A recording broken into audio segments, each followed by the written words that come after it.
अगले 30 दिन प्रदेश की राजनीति में बड़े उथल पुथल वाले हैं। कई राजनीतिक भूचाल आएंगे। सबसे बड़ा भूचाल तो ये आएगा कि प्रदेश में 7 मई से पहले राष्ट्रपति शासन लगेगा और उसके बाद 68 विधानसभा और 4 लोकसभा सीटों पर इलेक्शन होगा। वो कैसे होगा, मैं आपको डेट वाइज सारे इवेंट बताऊंगा 10 अप्रैल से लेकर 7 मई तक के। उससे पहले मैं आपको बता दूं कि मैंने 27 फरवरी को कहा था कि प्रदेश में लोकसभा और विधानसभा के इलेक्शन इकट्ठे होंगे। उसके बाद मैंने कहा था कि 6 बागी विधायक जो हैं वो भाजपा ज्वाइन करेंगे और भाजपा उन्हें टिकट देगी। उसके बाद मैंने कहा था कि 3 निर्दलीय विधायक इस्तीफा देंगे और भारतीय जनता पार्टी ज्वाइन करेंगे, और वही हुआ। तब भी कई लोगों ने सवाल उठाए थे कि वो ऐसा क्यों करेंगे, लेकिन आप देखिए ऐसा हुआ। अब मैं आपको बता रहा हूं कि प्रदेश में राष्ट्रपति शासन कैसे लगेगा। 10 अप्रैल को स्पीकर महोदय के पास निर्दलीय विधायकों की सुनवाई है। 20 दिन पहले उन्होंने इस्तीफे दिए थे, लेकिन स्पीकर महोदय 10 अप्रैल को, इस बात को नोट करिए, 10 अप्रैल को निर्दलीय विधायकों के इस्तीफे मंजूर नहीं करेंगे। निर्दलीय विधायकों के इस्तीफे मंजूर नहीं करेंगे। उसके बाद निर्दलीय विधायक और 25 भाजपा के विधायक जयराम ठाकुर जी की लीडरशिप में गवर्नर महोदय के पास जाएंगे और कहेंगे कि प्रदेश की सरकार 1 नंबर पर अल्पमत में है। इसके पास 35 की जगह 33 एमएलए हैं।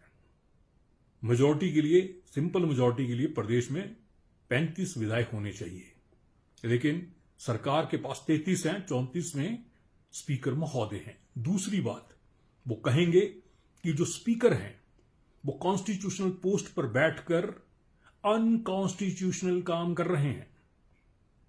वो सुप्रीम कोर्ट के फैसले की धज्जियां उड़ा रहे हैं और निर्दलीय विधायकों के इस्तीफे मंजूर नहीं कर रहे हैं। सुप्रीम कोर्ट का जो फैसला है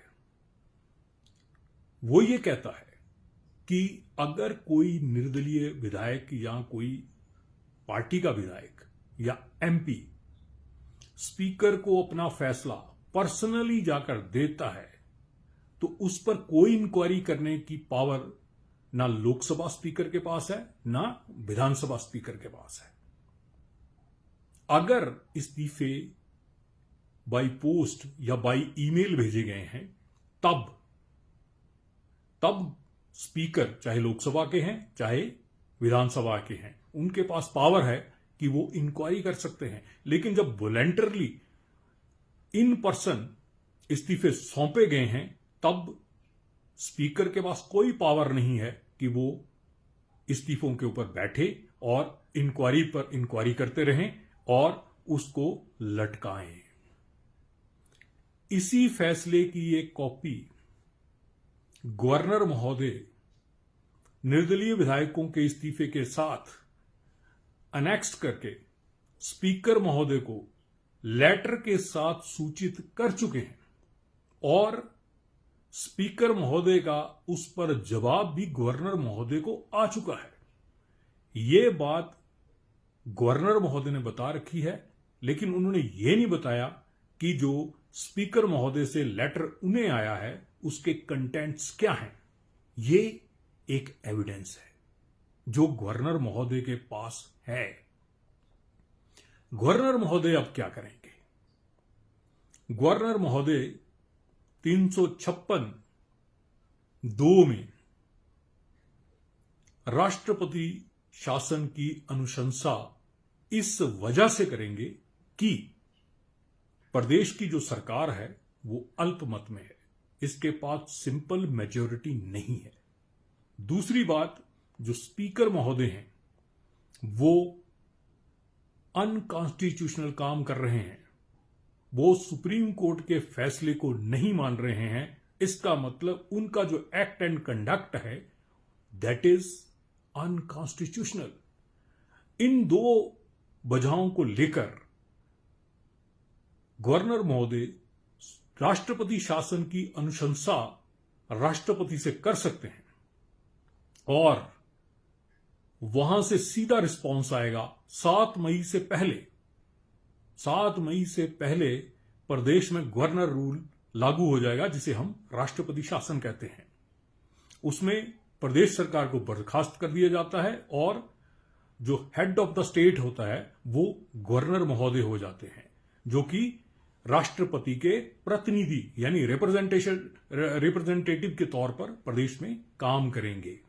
सारी पावर उनके पास आ जाएगी और इस तरह से 68 विधानसभा और 4 लोकसभा सीटों पर इलेक्शन इकट्ठा 1 जून को होगा और 4 जून को रिजल्ट निकलेंगे। यह आप बात नोट कर लीजिए कि सारा घटनाक्रम इसी तरह होगा। और आगे 22 से लेकर 25 तक Himachal Pradesh high court CPS मामलों की लगातार बहस सुनेगा। 3 दिन बहस सुनने के लिए रखे हैं और उसके बाद फैसला आएगा।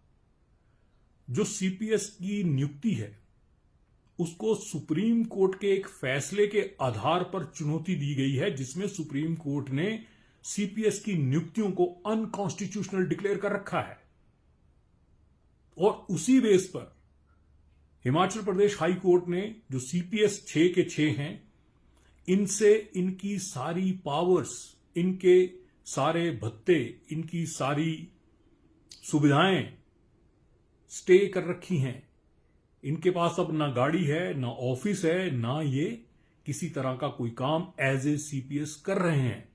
तो उस हिसाब से लगता है कि इन 6 सीपीएस की जो नियुक्ति है अनकॉन्स्टिट्यूशनल डिक्लेयर कर दी जाएगी हिमाचल प्रदेश हाई कोर्ट द्वारा। और उसके तुरंत बाद आप देखिएगा कि प्रदेश की भाजपा इलेक्शन कमीशन को कहेगी कि इन 6 सीपीएस की नियुक्ति अनकॉन्स्टिट्यूशनल डिक्लेयर हो चुकी है, इसलिए इनको अनसीट किया जाए। और देख लीजिएगा कि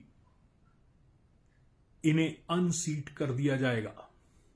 इन सारी चीजों को आप जोड़कर देखें तो प्रदेश जो है वो राष्ट्रपति शासन की ओर जा रहा है और 7 मई से पहले राष्ट्रपति शासन लगेगा। हो सकता है कि 25 भाजपा विधायक इस्तीफा दें और उनके साथ हो सकता है 2-4 और कांग्रेस के विधायक इस्तीफा दें। ये सारी चीजें आपको देखने को मिलेंगी अगले 30 दिन में। जय हिंद, जय भारत।